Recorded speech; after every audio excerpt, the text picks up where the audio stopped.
ನೀನೇ ರಾಜಕುಮಾರ ಹೊಸ ಬೆಳಕೊಂದು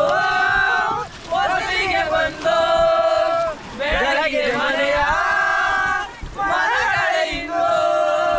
ಆರಾಧಿಸು ರಾಜರತ್ನನು ಆಡಿಸಿಯೇ ನೋಡು ಬೀಳಿಸಿಯೇ ನೋಡು ಎಂದು ಸೋಲದು ಸೋತು ತಲೆಯ ಬಾಗದು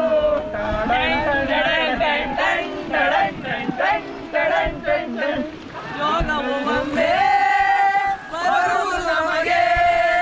ಯೋಗ್ಯತೆ ಒಂದೇ ಉಳಿಯುವುದು ಕೊನೆಗೆ ನಿನ್ನನ್ನು ಪಡೆದ ನಾವೇ ಪುನೀತ ಬಾಳು ನಗು ನಗುತ್ತಾ ಒಮ್ಮೆ ಹೇಳುತ್ತೈತೆ ಮತ್ತೆ ಹೇಳುತ್ತೈತೆ